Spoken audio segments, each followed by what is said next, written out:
Assalamualaikum warahmatullahi wabarakatuh. Hamdan wa syukran lillah, salatan rasulillah, amma ba'du. Yang terhormat Ibu Wusi Adila Arsy, SE, MSI, selaku dosen pembimbing mata kuliah Produk Perbankan Syariah. Baiklah, kami dari kelompok 3 izin menjelaskan materi mengenai konsep kredit. Sebelumnya, izinkan kami memperkenalkan diri terlebih dahulu. Yang pertama, saya sendiri atas nama Rahmayani dengan NIM 2116050042. Yang kedua, Saudari Fildanisa Syafitri dengan NIM 2116050015. Yang ketiga, Saudari Reza Fadila dengan NIM 2116050022. Yang keempat, Saudara Rizky Kurniawan dengan NIM 2116050031. Yang kelima, Saudari Tiara Anggraini dengan NIM 2116050006. Baiklah, materi yang pertama akan dipresentasikan oleh saya sendiri, yaitu mengenai pengertian kredit.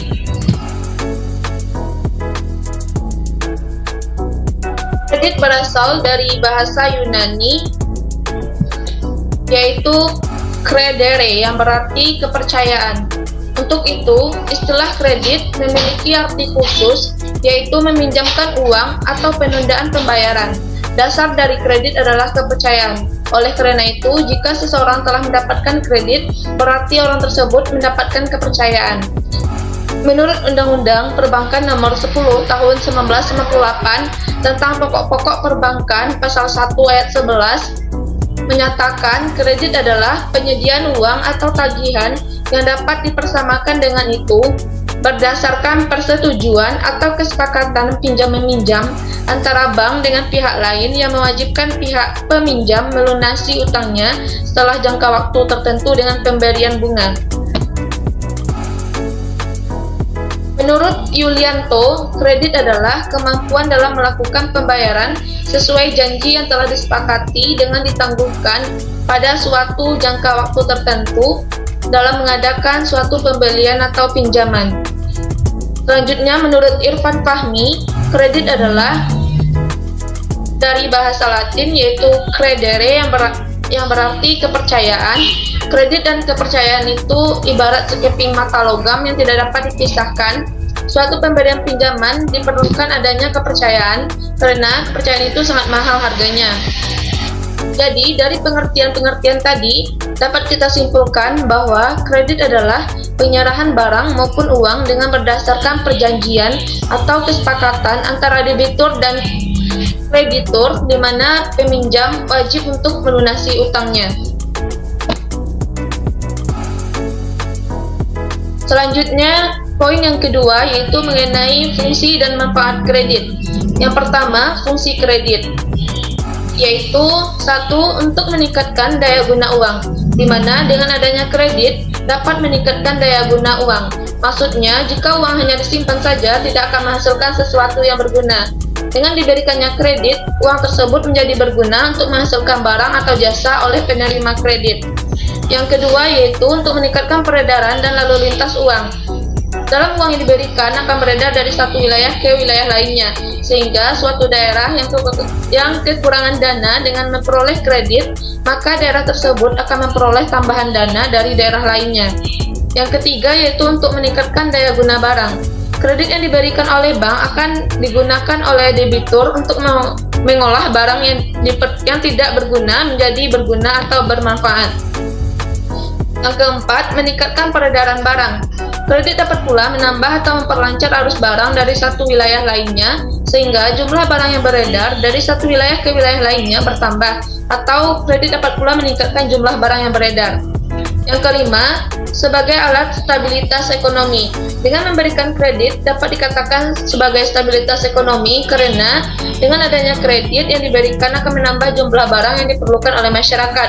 Kemudian dapat pula membantu dalam mengekspor barang dari dalam negeri ke luar negeri sehingga meningkatkan devisa negara. Yang keenam yaitu untuk meningkatkan kegairahan berusaha. Bagi penerima kredit, tentu akan dapat meningkatkan kegairahan berusahanya, apalagi bagi nasabah yang memang modalnya pas-pasan. Yang ketujuh yaitu untuk meningkatkan pemerataan pendapat. Semakin banyak kredit yang disalurkan akan semakin baik, terutama dalam hal meningkatkan pendapatan. Jika sebuah kredit diberikan untuk membangun pabrik, maka pabrik tersebut tidak membutuhkan tenaga kerja. Yang terakhir yaitu untuk meningkatkan hubungan internasional. Dalam hal pinjaman internasional akan dapat meningkatkan saling membutuhkan antara penerima kredit dengan pemberi kredit. Pemberian kredit oleh negara lain akan meningkatkan kerjasama di bidang lainnya. Sekian penjelasan dari saya. Materi selanjutnya akan dijelaskan oleh Saudari Filda Nisa. Baiklah, saya akan menjelaskan tentang manfaat kredit. Menurut Widayati, Ratna, dan Dona Eka Putri, manfaat yang diperoleh dari pemberian kredit oleh perbankan dapat dilihat dari beberapa sudut, yaitu yang pertama dari sudut debitur. Manfaatnya yaitu yang pertama, meningkatkan usahanya dengan pengadaan sejumlah sektor produksi. Yang kedua, kredit bank relatif mudah didapatkan jika usaha debitur diterima untuk dilayani. Yang ketiga, memudahkan calon debitur untuk memilih bank yang dengan usahanya. Yang keempat, yaitu rahasia keuangan debitur terlindungi. Yang kedua, yaitu dari sudut pemerintah. Manfaatnya yaitu yang pertama, sebagai pemacu pertumbuhan ekonomi secara umum. Yang kedua, sebagai pengendali kegiatan usaha. Yang ketiga, untuk menciptakan lapangan usaha. Yang keempat, dapat meningkatkan pendapatan negara. Dan yang kelima, untuk menciptakan dan memperluas pasar. Yang ketiga, dari sudut bank. Manfaatnya yaitu pemberian kredit untuk mempertahankan dan mengembangkan usaha bank. Yang kedua, membantu memasarkan produk atau jasa perbankan lainnya. Yang ketiga, memperoleh pendapatan bunga yang diterima dari debitur. Yang keempat, dari sudut masyarakat. Manfaatnya yaitu yang pertama, dapat mendorong pertumbuhan dan perluasan perekonomian. Yang kedua, mampu mengurangi tingkat pengangguran. Yang ketiga, memberikan rasa aman kepada masyarakat untuk menyimpan uangnya di bank. Dan yang keempat, dapat meningkatkan pendapatan dari masyarakat. Menurut Kasmir, ada beberapa manfaat kredit bagi berbagai pihak, diantaranya sebagai berikut. Yang pertama yaitu manfaat kredit sebagai debitur. Yang pertama, untuk meningkatkan usaha dengan menggunakan dana kredit sebagai upaya untuk pengadaan dan peningkatan dalam berbagai faktor produksi, seperti yang pertama tambahan modal, mesin, bahan baku, maupun peningkatan sumber daya manusia dan perluasan pasar. Kedua, relatif mudah diperolehnya kredit bank apabila usaha calon debitur layak dibiayai. Tiga, perbankan menyediakan berbagai macam jenis kredit yang disediakan, sehingga calon debitur dapat memilih sesuai dengan kebutuhannya. Yang kedua, yaitu manfaat kredit bagi bank. Bank memperoleh pendapatan berupa bunga yang diterima dari debitur. Yang kedua, dapat memasarkan sekaligus produk-produk dan jasa layanan bank lainnya seperti giro, tabungan, deposito, dan lain sebagainya. Yang ketiga, yaitu dengan diperoleh pendapatan bunga kredit, maka diharapkan rentabilitas bank akan baik yang tercermin dalam perolehan laba yang meningkat. Yang keempat, dengan adanya kegiatan pemberian kredit, maka bank tersebut dapat mendidik dan meningkatkan kemampuan personilnya untuk lebih mengenal secara rinci kegiatan usaha secara real di berbagai sektor ekonomi. Yang ketiga, yaitu manfaat kredit bagi pemerintah. Kredit bank dapat menciptakan dan meningkatkan lapangan usaha dan lapangan kerja. Yang kedua, dapat meningkatkan pendapatan secara tidak langsung yang berasal dari pajak perusahaan yang tumbuh dan berkembang volume usahanya. Yang ketiga, yaitu kredit bank dapat digunakan sebagai alat untuk mendorong pertumbuhan ekonomi, baik secara umum maupun untuk sektor tertentu saja. Yang keempat, yaitu manfaat kredit bagi masyarakat luas. Yang pertama, yaitu dengan adanya kredit bahkan mengurangi tingkat pengangguran dan meningkatkan tingkat pendapatan masyarakat karena bank mendorong pertumbuhan dan perluasan ekonomi.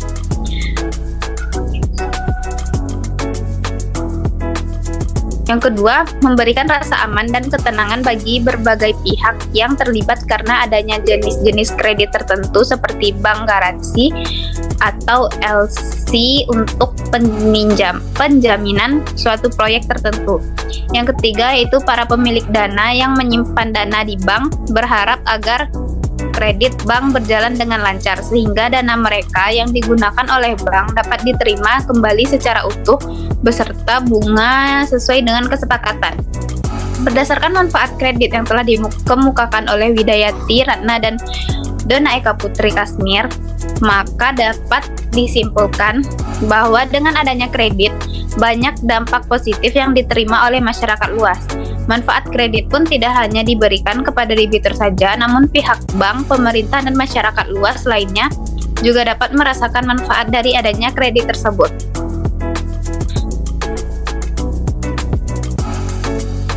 Baiklah, saya kembalikan kepada moderator. Terima kasih kami ucapkan kepada Saudari Vildanisa Syafitri. Materi yang ketiga akan dijelaskan oleh Saudari Reza Fadila. Kepada Saudari kami persilahkan. Unsur-unsur kredit. Adapun unsur-unsur di dalam pemberian suatu fasilitas kredit adalah sebagai berikut.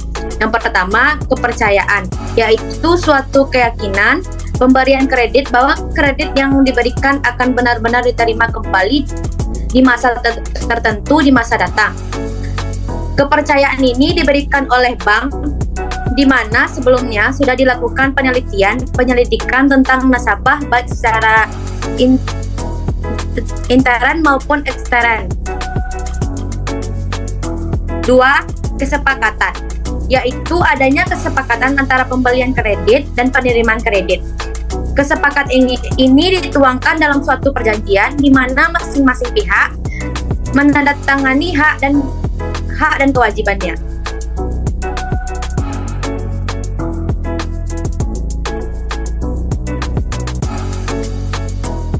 3. Jangka waktu.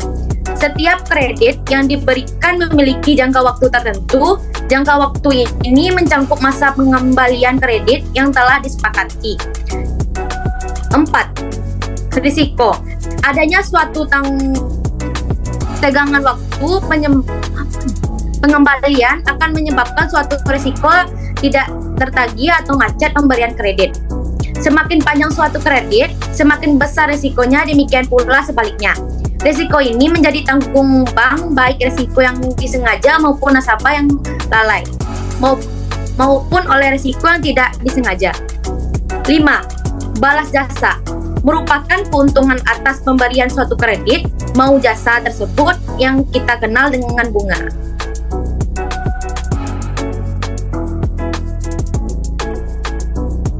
4. Tujuan kredit. Tujuan kredit tidak terlepas dari misi bank tersebut. Adapun tujuan pemberian kredit menurut Kasmir adalah sebagai berikut. Yang pertama, mencari keuntungan, yaitu bank bertujuan agar mendapatkan keuntungan yang diterima dari nasabahnya dalam bentuk bunga dan biaya administrasi kredit yang dibebankan kepada nasabahnya. Yang kedua, membantu usaha nasabah. Bank bertujuan untuk membantu usaha nasabah yang memerlukan dana, baik dana investasi maupun dana untuk nasabah modal usahanya, agar usaha nasabah bisa berkembang dan semakin luas. Yang ketiga, membantu pemerintah. Bagi pemerintah, banyaknya kredit yang disalurkan oleh bank, maka akan semakin baik. Mengingat semakin banyak kredit yang disalurkan berarti akan ada peningkatan di berbagai sektor. Terima kasih, saya kembalikan kepada moderator. Terima kasih kami ucapkan kepada Saudari Reza Fadila. Materi selanjutnya akan dijelaskan oleh Saudari Rizky Kurniawan. Kepada Saudara Rizky Kurniawan kami persilahkan.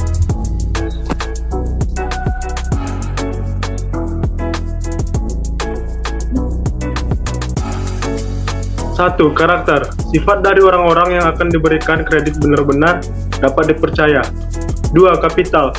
Untuk melihat kemampuan calon nasabah dalam membayar kredit yang dihubungkan dengan kemampuannya mengelola bisnis serta kemampuannya dalam mencari laba. 3. Capacity, untuk mengetahui sumber-sumber pembiayaan yang dimiliki nasabah terhadap usaha yang akan dibiayai oleh bank. 4. Collateral, merupakan jaminan yang diberikan calon nasabah baik yang bersifat fisik maupun non-fisik. 5. Condition, untuk menilai kondisi ekonomi sekarang dan yang akan datang sesuai sektor masing-masing.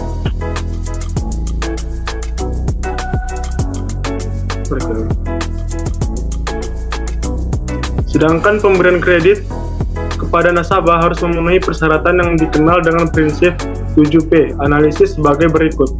1. Personality, menilai nasabah dari segi kepribadiannya atau tingkah lakunya sehari-hari maupun masa lalunya. Personality juga mencakup sikap, emosi, tingkah laku, dan tindakan nasabah dalam menghadapi suatu masalah. 2. Party, mengklasifikasikan nasabah ke dalam klasifikasi tertentu atau golongan-golongan tertentu berdasarkan modal, loyalitas, serta karakternya. 3. Purpose, untuk memenuhi tujuan nasabah dalam mengambil kredit, termasuk jenis kredit yang diinginkan nasabah. 4. Prospek, untuk menilai usaha nasabah di masa yang akan datang menguntungkan atau tidak, atau dengan kata lain, mempunyai prospek atau sebaliknya.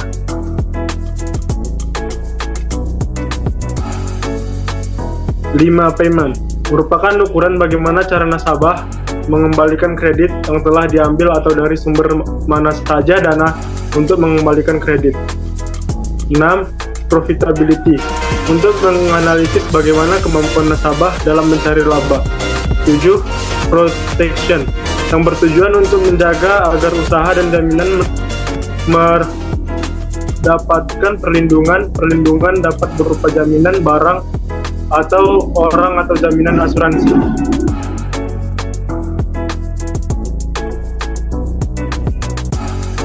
Baiklah, saya kembalikan kepada moderator. Terima kasih kami ucapkan kepada Saudara Rizky Kurniawan. Materi selanjutnya akan dijelaskan oleh Saudari Tiara Anggreni. Kepada Saudari kami persilahkan. Baiklah, saya akan melanjutkan menjelaskan mengenai macam-macam kredit. Macam-macam kredit dilihat dari segi kegunaan. Yang pertama ada kredit investasi. Biasanya digunakan untuk keperluan perluasan usaha, membangun proyek baru, atau untuk keperluan rehabilitasi, seperti pembangunan pabrik yang baru atau pembelian mesin-mesin baru. Yang kedua, kredit modal kerja biasanya digunakan untuk meningkatkan produksi dalam operasionalnya, seperti pembelian bahan baku, membayar gaji pegawai, atau biaya lain yang berhubungan dengan proses produksi. Yang kedua, dilihat dari segi tujuan kredit.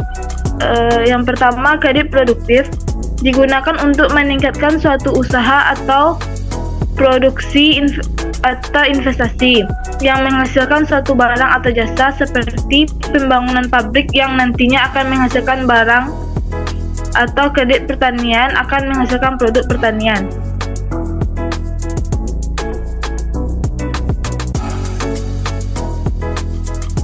Yang kedua, kredit konsumtif digunakan untuk keperluan pribadi sehingga tidak dapat menambah suatu barang atau jasa, seperti kredit untuk perumahan, kredit mobil pribadi, perabotan rumah tangga, dan lain sebagainya.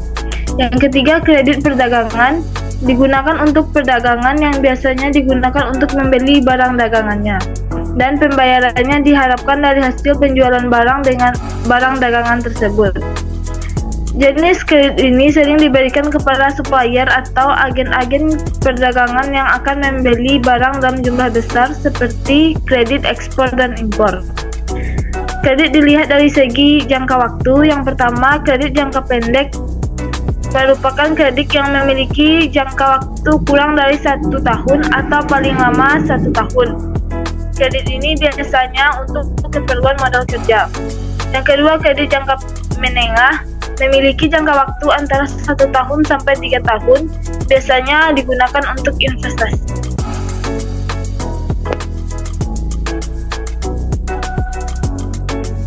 Yang ketiga, kredit jangka panjang memiliki jangka waktu yang lama, yaitu antara 3 sampai 5 tahun, biasanya digunakan untuk investasi jangka panjang.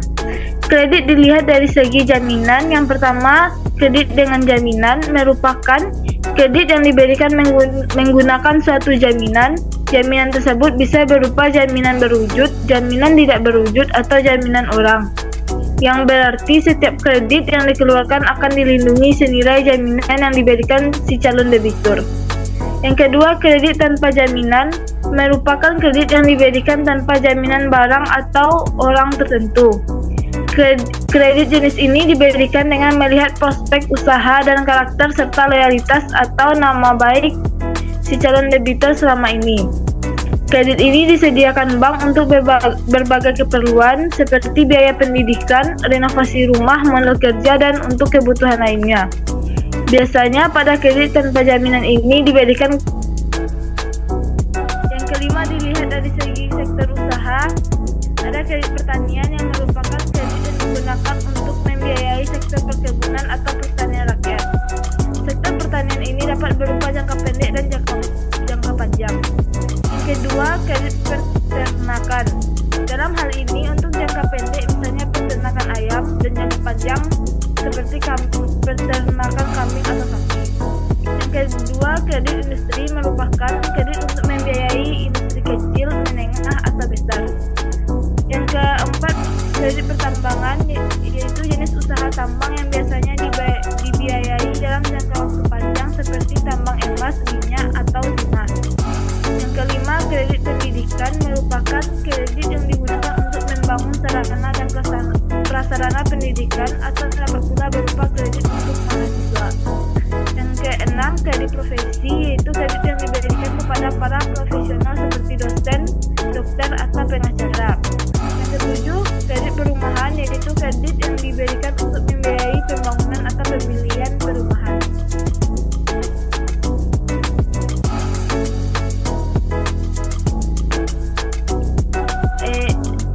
Yang kedelapan, dan sektor-sektor lainnya.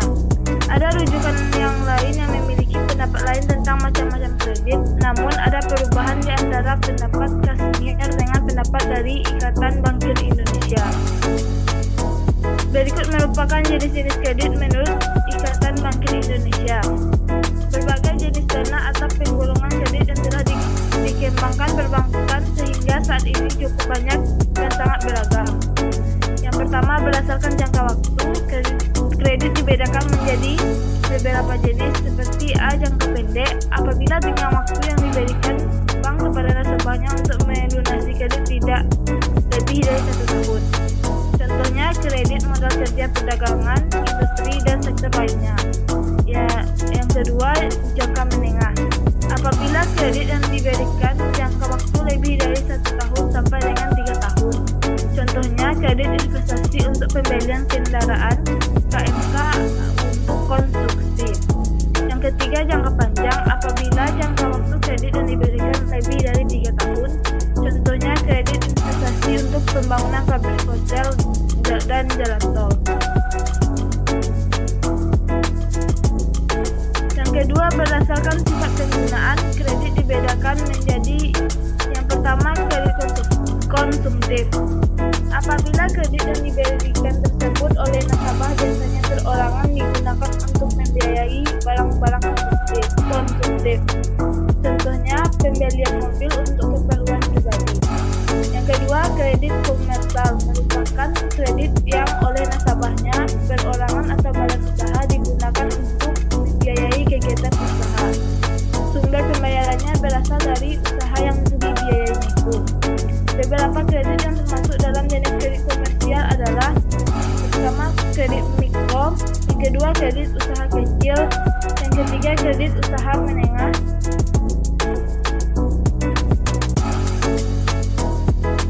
Selanjutnya, kredit berdasarkan keperluannya.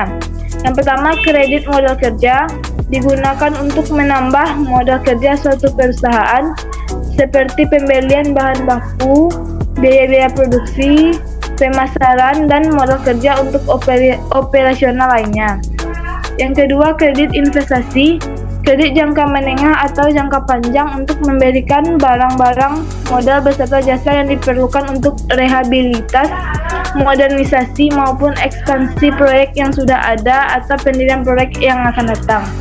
Yang ketiga, kredit pembiayaan proyek atau project finansial, yaitu kredit yang digunakan untuk pembiayaan investasi maupun modal kerja untuk proyek baru. Baik, saya kembalikan kepada moderator.